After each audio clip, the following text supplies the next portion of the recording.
so much to all of you, to listeners, to be a part of us. And it's Bala's very much, what can I say, kindness that he said that I know many things, but it is not like that.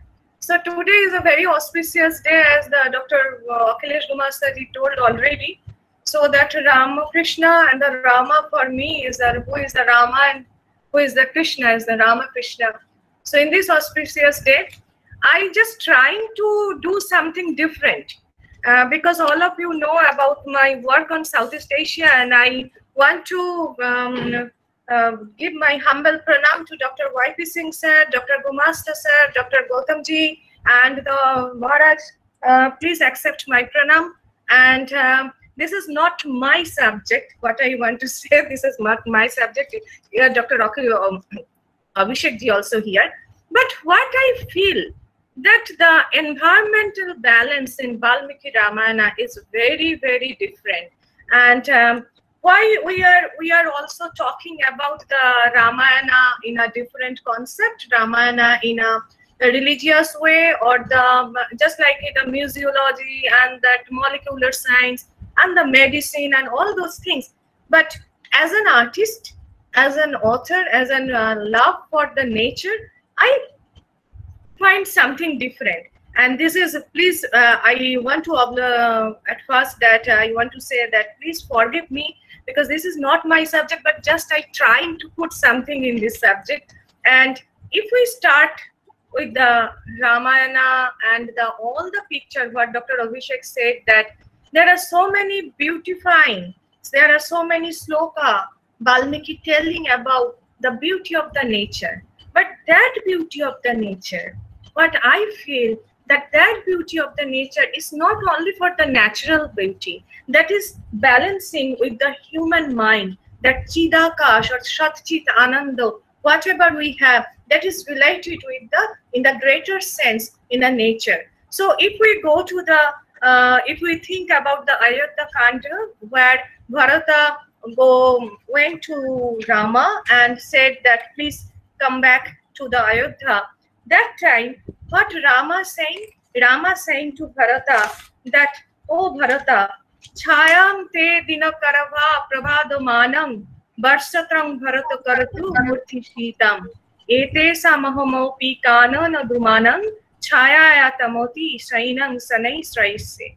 Ayodhya Kand say this is from the Ayodhya Kand.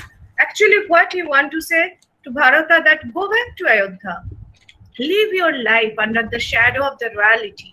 But I am very happy, I am very peacefully in the abode of the natural state. And this is the beautiful thing, or what Valmiki always, Mahakavi Valmiki always want to focus, that it is a green trees, the sprinkle of the sound of the waterfall, the chirping sound of the birds. It's a very much beautiful scenario. And then if we thought about the Adi Kanda and where Vishwamitra Muni taking away to the Lord Rama and the Lakshmana for the Taraka Vadha and all those things.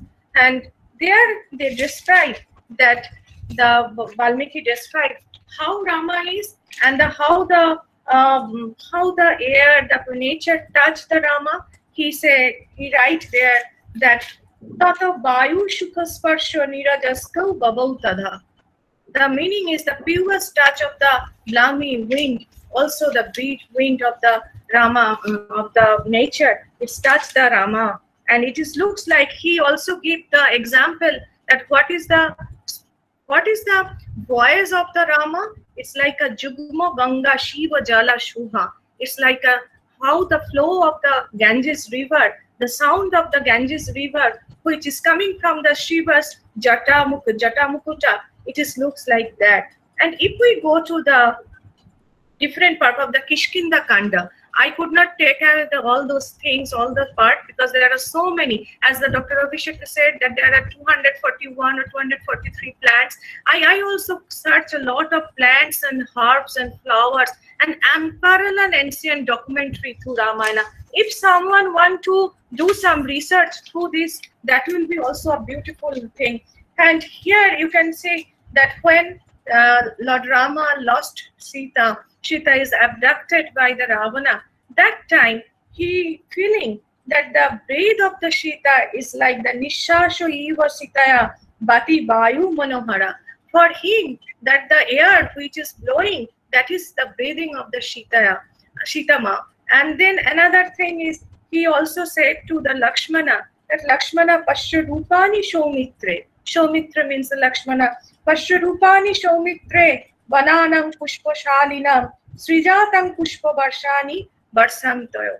So this is the description that how that Lakshman see that how the flowers is blowing and the Barsha is the raining season is coming, and his mind is very much with Sita. He could not bear that pain without Sita. And these all things we can get from the Ramayana. And the ancient gesture of a prayers for nature, that wherever we are going and meet the people, we are asking that, hello, how are you, what are you doing, and those things. But in the ancient time, people not only saying about that what you are doing and how you are, or you will be good, or not like that. They also pray for the nature, because nature gives us the oxygen, nature gives us all the good things of our life. So the Valmiki Ramayana also said, Vishwamitra Mahateja Vanashpati Gane Tada Sarvatra Kushalam Praho Vashishta Raja Sattamamo. The meaning of this is that Vishwamitra went to meet the Rishi Vashishta, and he also asking about the Vanashpati. Vanashpati, he also asking and pray for the nature, because without that, we are in this moment, we very much realize that what is the situation of the whole world. We don't follow those things and what is coming now. Now, we say that there are so many lakes, there are so many ponds, so many lakes, the rivers in coming to Ramayana. A huge lake or Sarovar about the Pampa Sarovar in Kishkinda Kanda, where where Hanuman went with his whole team, and they saw a Mahabilam, Avokirnam Lata Vriksho Gridashuste Mahabilam, and which Bil or which Mahabilam or the Mahasharavara or the biggest lake is full with the different type of plants, flowers, and the Lata Gulma or the herbs.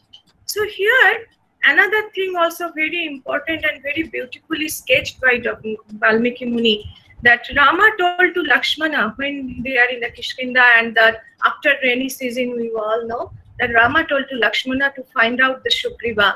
And that in that episode, Valmiki draw a beautiful picture with the nature and the Rama. And he write down that Kilokoi Bija Purasche Bate Shuklamaistatha Pushpite Karvirascho Punnagaischo Shu Pushpite Malati Kunda Gulmascho. Poet said that the Rama took a bath in Pampa Sharavara, did the Torpan in Seven Lake, and apart from that, the Tilaka, Ashoka, Punnaga, Bokulo, there are multi-millionaire different type of flowers, and lake filled with the white and blue lotus. Rama continued to deck up with those wonderful flowers, which was actually giving him an eternal essence of his beloved Sita. For him, those essence of beauties of the flowers is the symbol of the Sita, and he remembered the Sita very with the pain. And here I will focusing there are so many rivers in whole Ramayana. In the Ramayana, we can get that Nading, Bhagirathing, Rammang, Sharaju, Kaushiking, Tatha, Kalindi, Jamuna, Rammang, Jamuna, Mahagirim, Sharashati, Shinduscha, Shonam, Mani, Nivadakam, Mohing, Kalamohing, Chapi, Shailakanana. So many rivers, so many different type of lakes, so many different type of rivers we came to know from the Ramayana. There is Dr. Joyshen is today, I think, not here, and we are planning to find out that ancient map of the river which is connected the whole India. And that's why we can get the Saryu, Kaushiki, Kalindi, Jamuna, Saraswati, Shon, Mahi, Kalmahi, many rivers which is related with the Ramayana. That not only the river, actually the forest, the mountain, the indigenous people, all are bound in a unique bond of civilization with the Ramayana. Here, if you go through the Kishkinda Kanda, we can see that the shal, that's the biggest tree, the shal tree, the tomal, thal, punnaga, champak. And Thailand, I know that in Willard is here, and champak is known as the champi in Thailand. So there are so many different type of flowers and trees which we can get from there. And very interestingly, when Sampati made to the Rama and Sugriva, we can know from him about the evolution theory through the birds and birds' habitat. And there, Valmiki ji wrote that Gyanenu Kallu Pashami Trishta Prattagamishyate Adhapantha Kulinganam Je Channe Dhanna Jivan.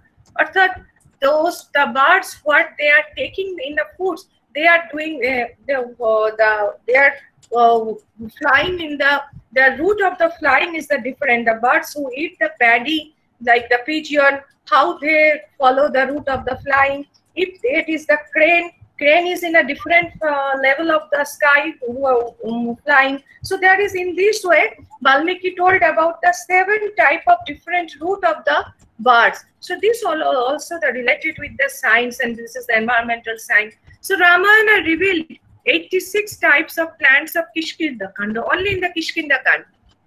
52 types of herbs and plants in Ayodhya Kanda. 40 rivers name found in whole Valmiki Ramayana. 33 different geographical land and mountain mentioned in the Kishkinda Kanda. If we go through this way, we can get so many new things from the research for the research. And not only that, there are various indigenous people mentioned in whole Ramayana, and the geographical position also. The 21 places and 22 different categories of people mentioned in Kishkinda Kanda.